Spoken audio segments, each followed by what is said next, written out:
My family has a little vacation home in Colorado. My parents are avid skiers, which was the motivating factor behind that purchase. The home has been in the family since before I was born. It's definitely showing its age in a lot of ways, but it's also like 40 years old. It's not going to look new. My dad's had to do a lot of upkeep on the place over the years.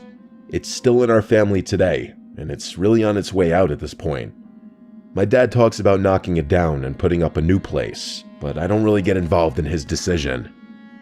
This story takes place like 15 years ago when I was 8 and my brother was 11. We were up in Colorado during a blizzard.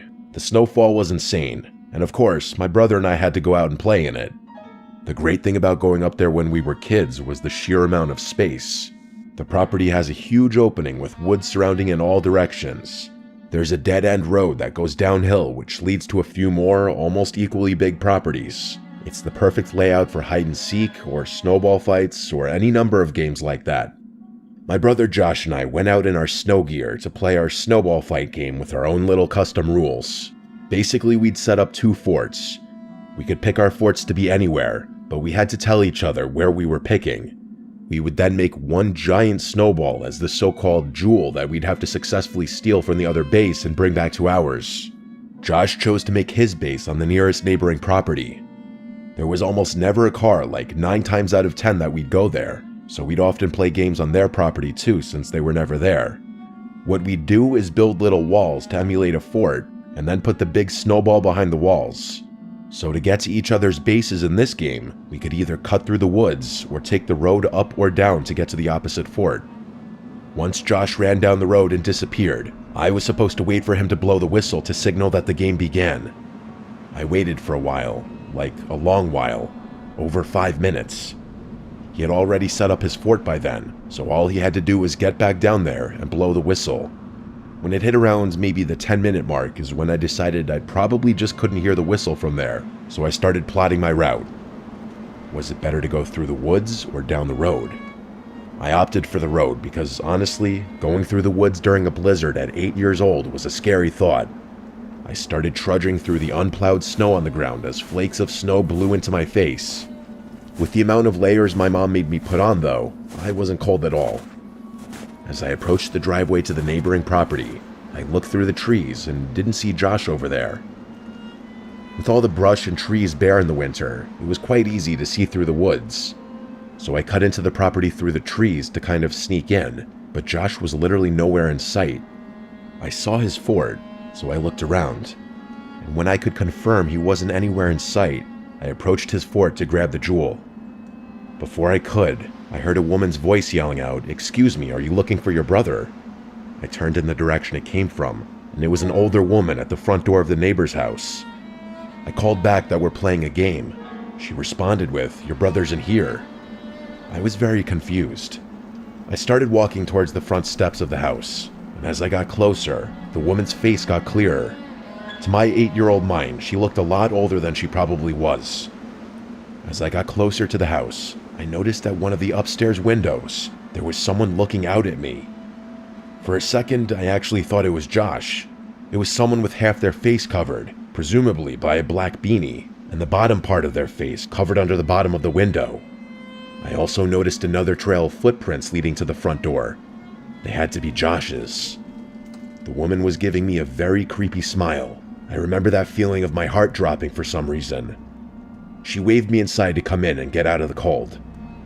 I stopped dead in my tracks and screamed, "Josh," but there was no response. The woman stopped smiling. She didn't expect me to do that.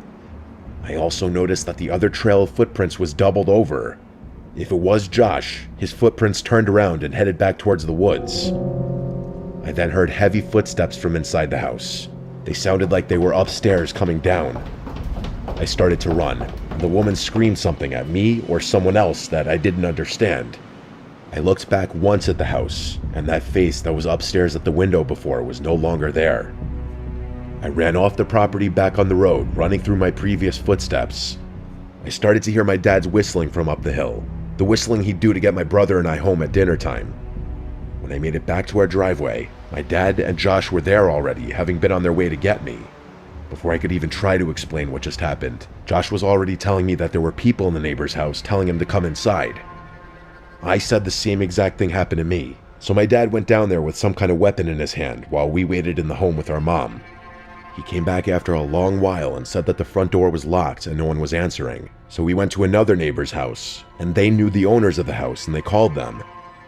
This part still gives me chills whenever my dad mentions what he was told. The owners of that house were not there that weekend. Nobody was supposed to be in the house. The cops were called and everything, and my brother and I did have to speak to one of the officers on scene to describe the woman. After that, we were no longer involved. According to my dad, the back door was unlocked and the house was investigated, which turned up nothing. For this reason, my parents took home any extra valuable things in fear of a break-in while we were gone. After that day, we steered clear of playing on that property just from the creepiness factor of that memory alone. Thank God we didn't go in that house.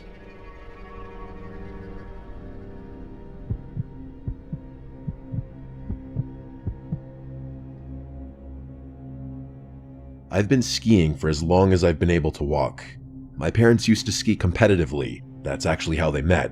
So it was really important to them that my siblings and I learned as early as possible. Fast forward about 20 odd years, and that's how old I am now. This story happened to me a few winters ago when I was 21 years old. I was a senior in college. Everyone knows the best skiing accessible to the Northeast is Vermont. It was going to be a trip like any other. It was me, Jaden, Rylan, and Amir. I can't remember for the life of me what mountain we were skiing that trip, as Jaden had booked the whole thing and Rylan was driving. What I do remember was that it was massive, with like 7 ski lifts covering all the different peaks. If I had to guess, it was Killington. We skied nearly 2 full days, and I'm sure there were still trails we missed. That's how big it was. It was the second day. After skiing the day before, we had a pretty good grasp on the trails we enjoyed, so this day would mostly be about testing ourselves and pushing the limits, as per tradition. I'd also be lying if I said we didn't have a handful of fireball shooters to liven things up. We were having an extremely enjoyable trip. The double blacks never got boring, and racing down each slope was its own little game. We had maybe an hour left until the lifts closed. We were all exhausted, but we knew as soon as we hit the road to head home, we'd instantly miss the mountain again. We were contemplating how we would end the trip at the top of the lift when 2 girls without their helmets made their way over to us. Now, this might sound a little odd to some people, but I wouldn't be doing this story justice if I left out this detail. The girls, one brunette and one blonde, were drop-dead gorgeous, and I don't say that in any type of strange way. They were just objectively 2 of the most beautiful women I'd ever seen in person. It was disarming. They introduced themselves as Taylor and Devin, and we started making small talk. They basically told us that they were bored because the mountain was full of older folk, which was actually something I had remarked to my friends about the day before, so it made sense why they approached us, a group of young guys that seemed around their age. Devin seemed like a really seasoned skier, as she kept asking Amir all these technical questions about his skis. Him and Rylan actually own their own expensive skis as opposed to renting like Jaden and I always did, which the girls seemed to be impressed with. Taylor made a comment about our shooters, and we jokingly told them that the alcohol unlocked our true ski potential or something dumb like that, which they found funny. To our surprise, Devin pulled out an unmarked bottle and taunted us, calling us bitches for sticking to a drink as tame as Fireball. The 4 of us welcomed the challenge and happily swigged some of their bottle, which I could tell sent Rylan a little over the edge. He tends to drink more than he could handle, so this wasn't too surprising. I made a note not to drink too much because something about this whole situation just rubbed me the wrong way.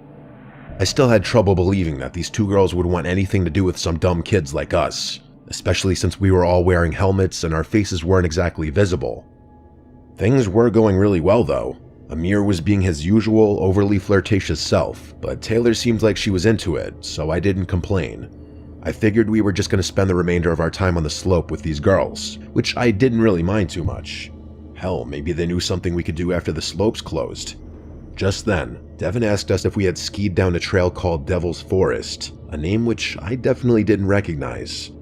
Our other friend Chase would have had the trail map memorized as he's literally a walking GPS, but he wasn't with us. We told them we hadn't, and they explained that it was a glade trail that's a little obscure and rarely open. For those who don't know, glades are basically trails that extend in between trees so that you're skiing through a forest. We actually enjoyed skiing glades more than anything else, so this Devil's Forest trail piqued our interest. We told them we were game, and they motioned for us to follow them. We reached a choke point on our skis, and they told us to take them off because we had to walk slightly uphill for a short while. I could tell we were in a relatively desolate part of the mountain, as the snow was perfectly fresh and there was no one around. The thought of an adventure was kind of invigorating though, so I thought nothing of it.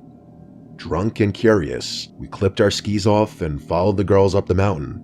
Amir and Rylan ran ahead, presumably to flirt some more with them, and Jaden and I hung back a little bit to give them some space.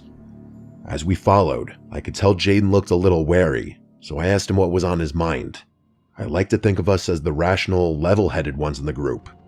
Amir was too unpredictable and impulsive, and Rylan would follow a girl if she let him off a cliff. Jaden said that it was weird that this supposed trail would be inaccessible from a ski lift, which I agreed with. I had never had to walk uphill to reach a trail before. We agreed to just keep a keen eye on things. What could two girls do to a group of 4 big guys anyway? They led us into the forest, and the terrain finally started leveling out.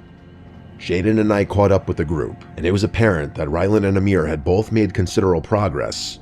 Rylan had his arm around Devin, who was smiling and laughing. They pointed in the same direction we had been traveling, which had all of a sudden become a downward slope. I sighed, knowing this was another instance where we could have used Chase's help. He would have known exactly where we were and where this trail would have led. Jaden was still skeptical and asked the girls if they were sure that this was a real trail. They responded yes and told us that it would also take us right back to the lifts. Before I could say anything, Devin pulled the bottle out again and told us we had to finish it. Amir and Rylan happily took some hefty swigs, but when the bottle got around to Jaden, he said he was drunk enough.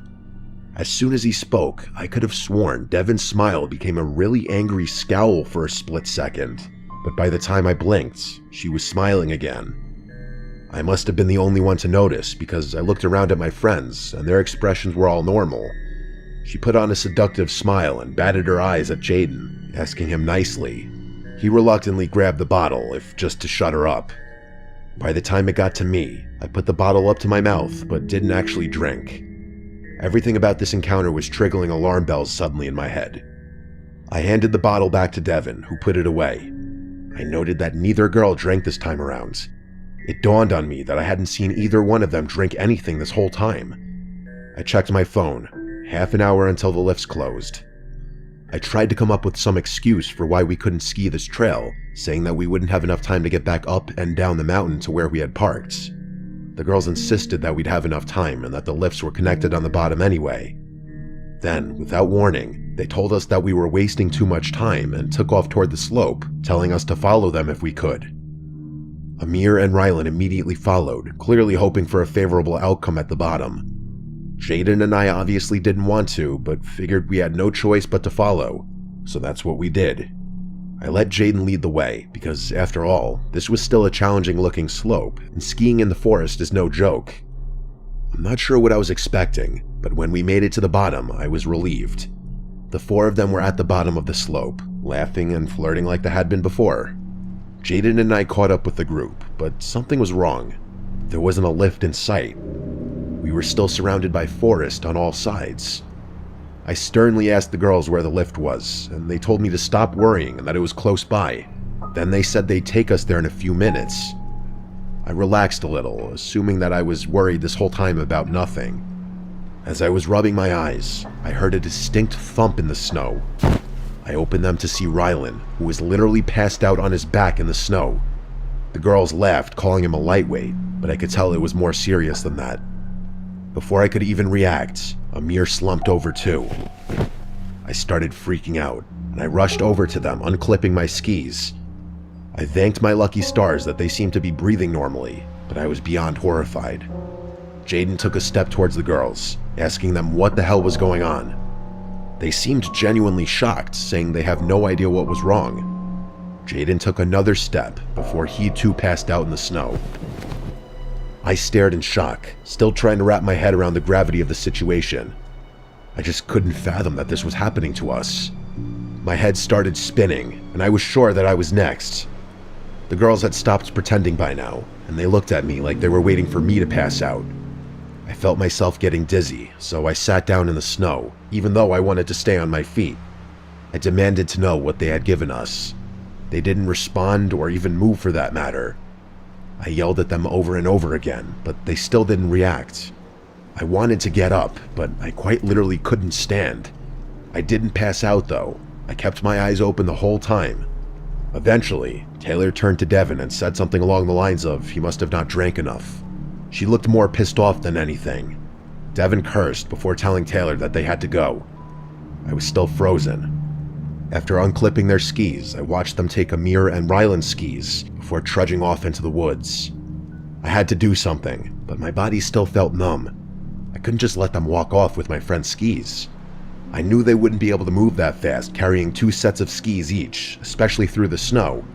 Another few minutes passed, and I started to regain control of my body. I stumbled after their tracks in the snow, but it was actually freakish how far they'd gotten, even with all that added weight. Eventually, I turned a bend and saw them in the distance, way ahead of me. I figured as long as I kept them in sight, I'd be able to track them down. I followed for a couple minutes, and that's when things got crazy. The forest gave way to a clearing, which I could see turned into a road. We must have literally been on the opposite side of the ski mountain, which made sense looking back. That's when I noticed the van parked in the distance. I stopped in my tracks at the edge of the woods. The side of the van opened, and 4 big-looking dudes stepped out to intercept the girls. The girls motioned for the guys to get back in the van, and one of them turned and pointed directly at me. That's when I realized I was in too deep, and also felt like an idiot for leaving my helpless friends unconscious in the woods. The guys from inside the van seemed to be debating whether or not they should leave or chase me, and I wasn't waiting another second. I started wobbling back the way I came, knowing I'd be able to find my friends on the account of the tracks I left behind in the snow. I found them, still passed out. I figured Jaden had had the least to drink, so I tried shaking him awake first. After a couple of handfuls of snow to the face, he was awake enough to talk. I told him what had happened, still in shock. We tried waking Amir and Rylan up, but had no luck. Jaden and I figured we had no better option than praying those guys didn't decide to track us down, but they never came. I might not be telling this story if they had. We waited about an hour for our friends to wake up, and when they finally did, we told them everything.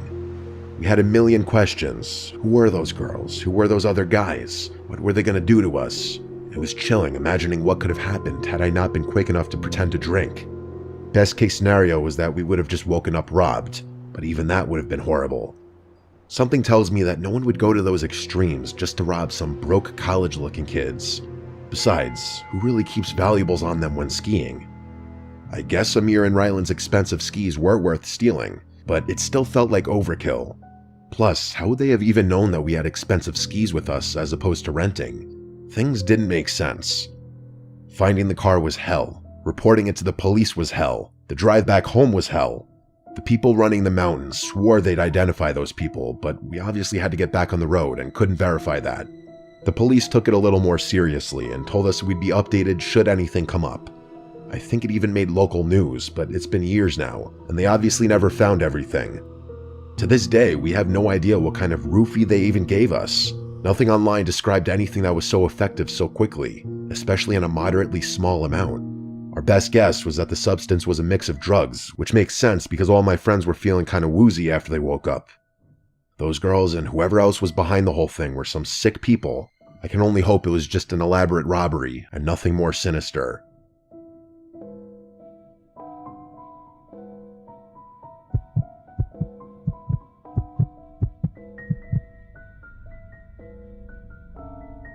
This is going to sound a little weird, but bear with me. Every winter, my friends Kyle, Ricky, and I have this little tradition of walking out onto this frozen lake a few towns over. It's not some grand event or anything, we just do it for fun. There's something about the vibe of being out there on the ice, surrounded by the quiet stillness that feels almost otherworldly. It's just one of those simple things we've always enjoyed. Call us weird, but we can never get enough of the serenity. If you've ever been out in nature by yourself with the only sound being the gentle patter of snowflakes, you know what I'm talking about. It feels like you've got a piece of nature all to yourself. The photos always turn out great too, which is a huge plus for a couple of edgy guys like us. This happened this past winter. It's April as I'm writing this, so about 4 months ago now. I know what you're probably thinking, but don't worry, none of us fell through the ice. That's not what this story is about. It was snowing pretty heavily that night, which was the main reason we decided to go. It had been consistently below freezing for a couple of weeks too, so we were relatively confident the lake was completely frozen over. I'd personally take winter over summer any day of the week. I bet all my friends would agree. There are about a million reasons why, but one of them is as simple as the snowfall itself. First of all, it's just pretty. What I like most about it, though, is that you'll never find yourself in complete darkness. Even after sunset, the world isn't entirely dark.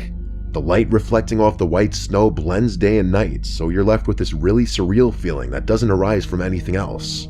The moon was also pretty full that night, so that feeling was amplified. Kyle was driving that night. He had a pickup that handled pretty well in the snow, so we just played it safe and let him drive, even though Ricky was usually the one who chauffeured us around. The lake itself is surrounded by a thin forest, so we couldn't actually drive all the way to the water's edge. I don't think forest is the right word. It's really just a cluster of sparsely scattered trees, but it's more than enough to prevent a car from driving through. We parked in a nearby lot and got out of the car. It was freezing out. The three of us bundled up and walked toward the lake. I didn't smoke at the time, I still don't, but Ricky and Kyle both do, so they lit a couple of cigarettes as we walked. I think it was after midnight, but I can't say for sure. All I remember is that there wasn't a soul out there. Not an animal, not a person, nothing. No movement whatsoever besides the three of us. We reached the lake, and as we anticipated, it seemed completely frozen over. The three of us were laughing about something stupid when Kyle picked up a small boulder and chucked it onto the ice, testing its integrity.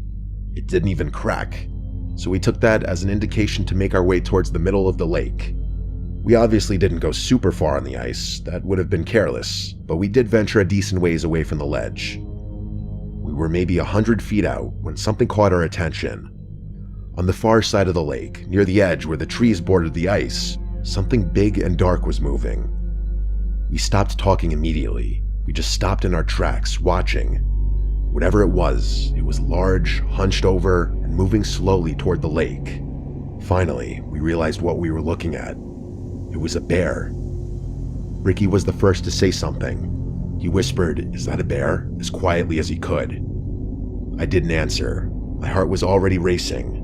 If it was a bear, the last thing we wanted to do was draw its attention. We stood there, frozen, not even daring to breathe too loudly.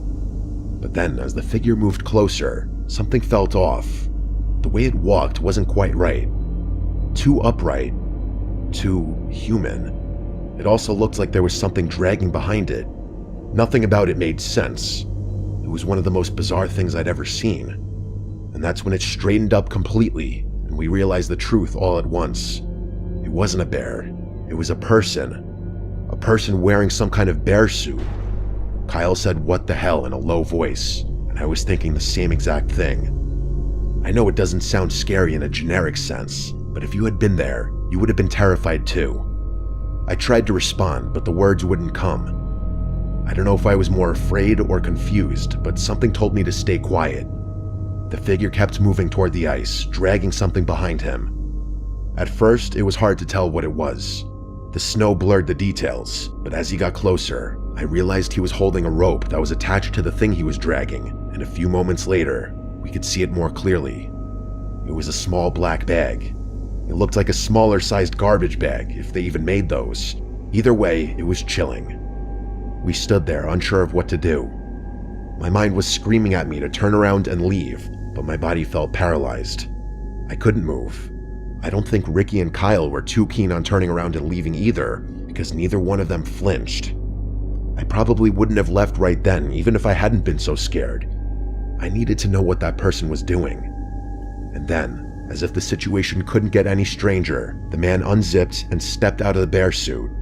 Seeing him as a person didn't make things any better.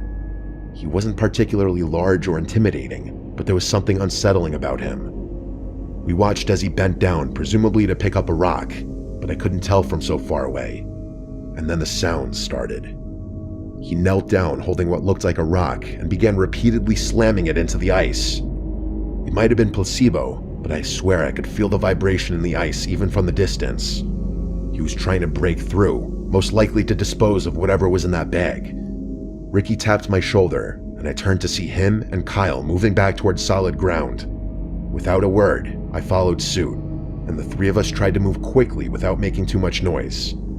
Every step felt deafening in the quiet, even though I knew there was no way that guy could hear the crunch of snow from that far away. We barely made it a few yards when a voice yelled out, "Hey," from behind us. I didn't even look back. I just started running, praying that guy didn't have a gun. The cold didn't help. I found myself starting to get winded after not even a minute of running. I don't know if he followed. I don't think he did, but in that moment, we were in full-on panic mode. We reached the edge of the lake, and at that point, I was gasping for breath. After a very short break, we made our way back to the car silently, and Kyle drove off immediately. None of us had any idea what we had just seen. Kyle said it was probably someone dumping their trash, but I told him that was ridiculous. Who in their right mind would dress up in a bear suit in the middle of the winter to illegally dump their trash? There was no way. Ricky said it was definitely someone dumping a body, but I told him the bag was way too small for that. The three of us talked about it the whole ride home, but we couldn't agree on a definite explanation. We never got an answer. The reason I'm thinking about this now is because my mom was watching TV the other day and an old missing persons report popped up on the screen. It was a child from around our area, and the timeline of his disappearance matched up pretty closely with what we had seen on that lake. I'm not jumping to conclusions. I know it's a long shot and probably just an unfortunate coincidence, but I can't help but wonder if those two things are somehow related. By the time you're hearing this, we've probably reported our sighting to the police.